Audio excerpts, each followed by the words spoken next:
Assalamualaikum warahmatullahi wabarakatuh dan salam sejahtera. Bertemu kita sekali lagi. Kali ini kita akan membincangkan perkara-perkara yang berkaitan dengan zakat binatang ternakan pula. Murid-murid yang dikasihi sekalian, zakat binatang ternakan ialah zakat yang wajib dikeluarkan oleh pemilik haiwan ternakan yang cukup nisab dan haulnya. Haiwan ternakan yang diwajibkan zakat ialah kambing, biri-biri, lembu, kerbau dan unta. Murid-murid yang dirahmati Allah, dalil bagi kewajipan menunaikan zakat ternakan adalah seperti berikut. Dalil mengeluarkan zakat kambing dan biri-biri.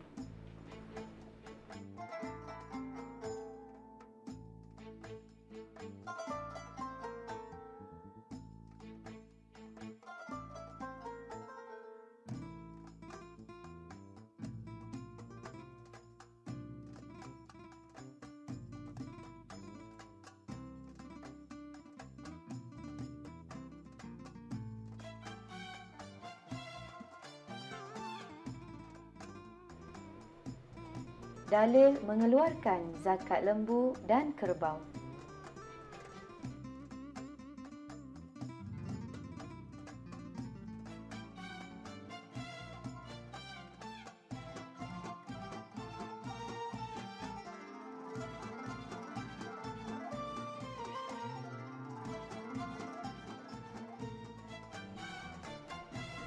Dalil mengeluarkan zakat unta.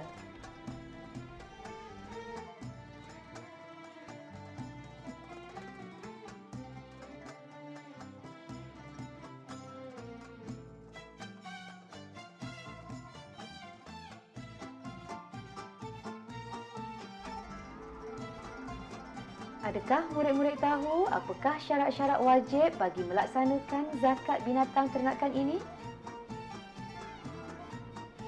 Syarat wajib mengeluarkan zakat binatang ternakan adalah: pertama, Islam; kedua, sempurna milik; ketiga, merdeka; keempat, tidak digunakan untuk bekerja seperti membajak sawah atau mengangkut barang; dan seterusnya. Yang kelima, hendaklah binatang itu dipelihara di padang rumput awam seperti di tanah rizab kerajaan atau di padang rumput yang disewa dengan bayaran yang murah.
Bagaimana pula dengan kadar zakat yang perlu dikeluarkan bagi binatang ternakan ini?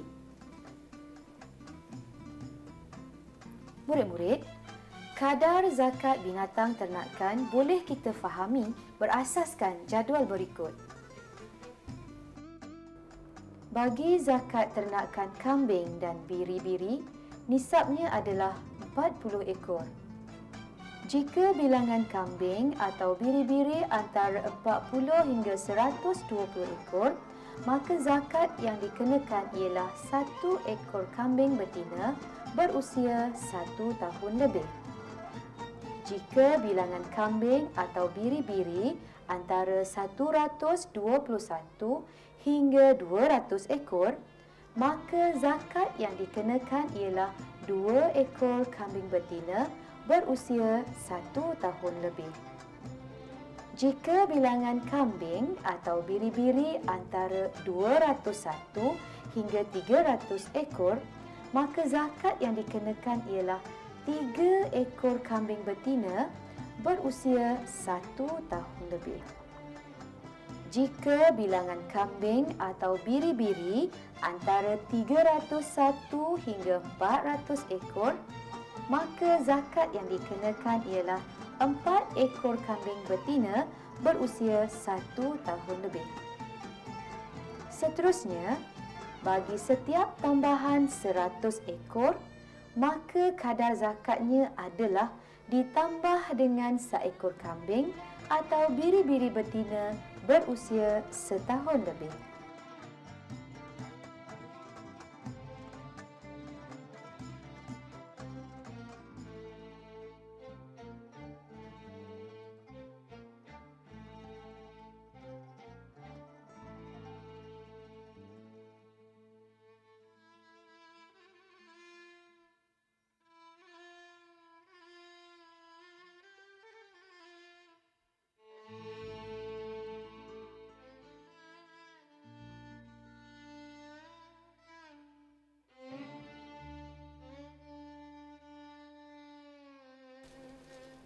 Murid-murid, kadar zakat ternakan lembu dan kerbau nisabnya adalah 30 ekor.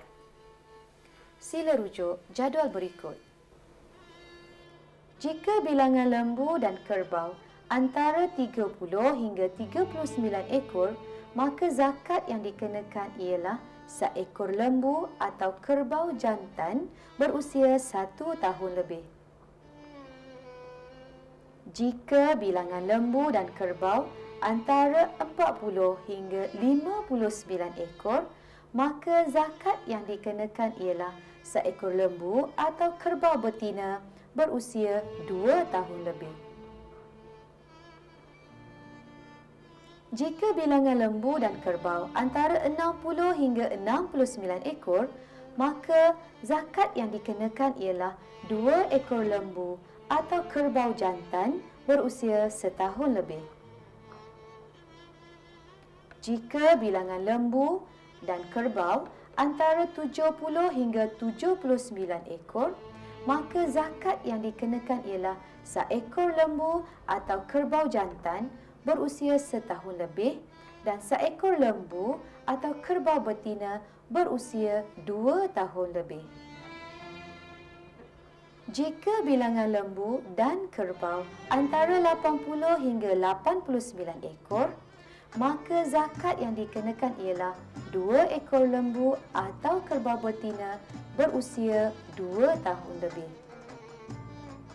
Jika bilangan lembu dan kerbau antara 90 hingga 99 ekor, maka zakat yang dikenakan ialah 3 ekor lembu atau kerbau jantan berusia setahun lebih.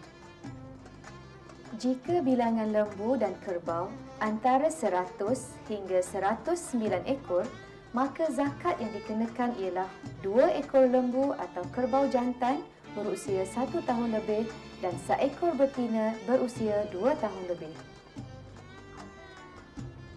Jika bilangan lembu dan kerbau antara 110 hingga 119 ekor, maka zakat yang dikenakan ialah seekor lembu atau kerbau jantan berusia 2 tahun lebih dan 2 ekor betina berusia setahun lebih.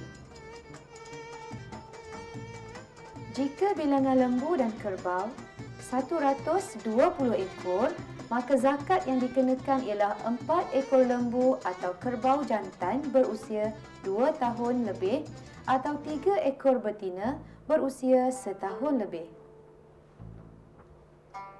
Seterusnya, bagi setiap tambahan 30 ekor, maka zakat yang dikenakan ialah tambahan seekor lembu atau kerbau jantan berusia setahun lebih.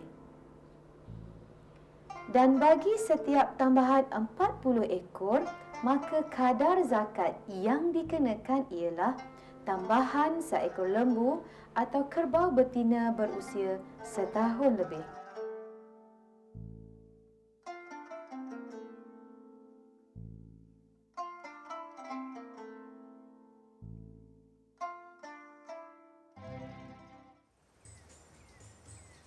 Wah, banyaknya lembu dan kerbau. Yalah, siapa punya agaknya? Mesti seorang usahawan ternakan yang berjaya. Seronok ke jadi usahawan ternakan? Tentulah. Rasulullah dulu pun pernah menjadi penternak. Baginda menternak kambing sejak kecil lagi. Assalamualaikum. Apa yang kamu berdua tengok tu? Waalaikumsalam. Ini Abang Osman. Banyak betul lembu dan kerbau. Siapa punya agaknya? Oh, kalau kamu nak tahu, lembu dan kerbau ni semua, abanglah yang punya. Oh, abang ni saudagar lembu lah. Iyalah, penternak berjaya. Hebatlah abang ni. Ada berapa ekor semuanya ni bang? Lembu ada 22 ekor. Dan kerbau pula ada 20 ekor. Dah lama abang bela? Lama dah. Dah dekat 2 tahun. Ini padang ragut awam kan? Iyalah. Kenapa banyak betul soalan Amani ni? Kalau begitu, dah wajib zakat lah. Belum cukup nisab lah. Sekurang-kurangnya, nisab untuk berzakat 30 ekor. Lembu abang baru ada 22 ekor. Kerbau pula baru 20 ekor. Tapi Abang Osman, ternakan abang ni bercampur. Kalau dijumlahkan kedua-duanya, semua sekali 42 ekor.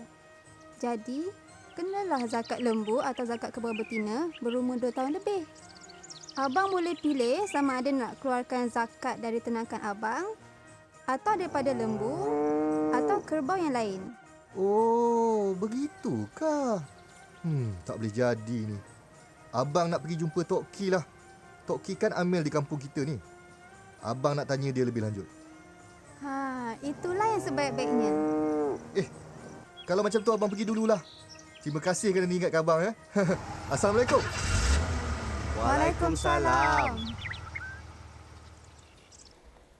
Murid-murid, kadar nisab bagi zakat ternakan unta pula adalah 5 ekor. Mari kita rujuki jadual berikut ini. Jika bilangan unta antara 5 hingga 9 ekor, maka zakat yang dikenakan ialah seekor kambing atau biri-biri jantan atau betina berusia 2 tahun lebih dan seekor betina berusia setahun lebih. Jika bilangan unta antara 10 hingga 14 ekor, maka zakat yang dikenakan ialah 2 ekor kambing atau biri-biri jantan atau betina berusia setahun lebih. Jika bilangan unta antara 15 hingga 19 ekor, maka zakat yang dikenakan ialah 3 ekor kambing atau biri-biri jantan atau betina berusia setahun lebih. Jika bilangan unta antara 20 hingga 24 ekor, maka zakat yang dikenakan ialah 4 ekor kambing atau biri-biri jantan atau betina berusia setahun lebih. Jika bilangan unta antara 25 hingga 35 ekor, maka zakat yang dikenakan ialah seekor unta betina ataupun bintu makhad berusia setahun lebih. Jika bilangan unta antara 36 hingga 45 ekor, maka zakat yang dikenakan ialah seekor unta betina ataupun bintu labun berusia 2 tahun lebih. Jika bilangan unta antara 46 hingga 60 ekor, maka zakat yang dikenakan ialah seekor unta betina iaitu hiqqah berusia 3 tahun lebih. Jika bilangan unta antara 61 hingga 75 ekor, maka zakat yang dikenakan ialah seekor unta betina ataupun jaza'ah berusia 4 tahun lebih. Jika bilangan unta antara 76 hingga 90 ekor, maka zakat yang dikenakan ialah 2 ekor unta betina berusia 2 tahun lebih. Jika bilangan unta antara 91 hingga 120 ekor, maka zakat yang dikenakan ialah 2 ekor unta betina ataupun hiqqah berusia 3 tahun lebih. Bagi setiap tambahan 40 ekor unta, maka kadar zakatnya adalah tambahan seekor unta betina iaitu bintu labun berusia 2 tahun lebih. Manakala bagi tambahan 50 ekor unta, maka kadar zakatnya adalah tambahan seekor unta betina ataupun hiqqah berusia 3 tahun.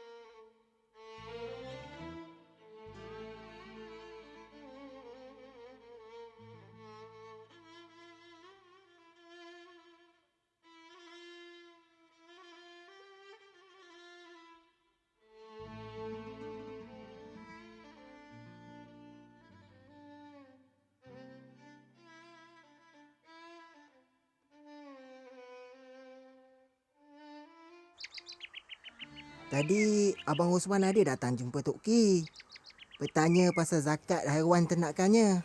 Nasib baik kamu ingatkan dia, Amani. Abang Osman tu sibuk sangat agaknya sampai terlupa pasal zakat. Cakap pasal sibuk dan zakat ni, Tok Ki teringat kisah seorang pemuda di zaman Rasulullah bernama Sa'labah. Bagaimana ceritanya Tok Ki? Ceritalah, kami nak dengar. Baiklah, Tok Ki ceritakan ya. Di zaman Rasulullah, ada seorang pemuda yang taat beribadah dan sering berjemaah bersama. Namun, apa yang menghairankan, setiap kali selepas solat, dia akan tergesa-gesa bangun untuk pulang ke rumah. Kenapa Sa'labah berkelakuan begitu Tok Ki? Untuk mendapatkan jawapannya, Rasulullah telah bertanya sendiri kepada Sa'labah. Kata Sa'labah, kehidupannya sangat daif, sehingga kan dia dan isterinya terpaksa berkongsi kain yang elok untuk beribadah. Jadi, setiap kali lepas jemaah, Sa'labah segera pulang untuk membolehkan isterinya menggunakan kain yang elok itu untuk mendirikan solat pula. Apa pekerjaan Sa'labah Tok Ki? Dia seorang penternak kambing, tapi kambingnya tidak banyak. Lalu, suatu hari dia meminta kepada Rasulullah supaya baginda berdoa kepada Allah agar memberi kesenangan kepadanya. Sa'labah berjanji akan berbuat kebajikan yang banyak seandainya menjadi seorang yang kaya. Adakah Rasulullah mendoakannya? Pada mulanya, Rasulullah enggan. Namun setelah didesak berkali-kali, akhirnya baginda berdoa agar Sa'labah beroleh kekayaan. Tentu Sa'labah menjadi kaya kan Tok Ki? Doa baginda pasti mustajab. Benar, Mani. Tapi sayangnya, Sa'labah telah berubah sikap. Dia menjadi sangat sibuk dengan kambing-kambingnya yang subur membiak sehingga tidak lagi mengerjakan solat jemaah. Yang lebih teruk lagi, apabila perintah zakat dikeluarkan, Sa'labah enggan berzakat. Masya Allah, sampai begitu sekali?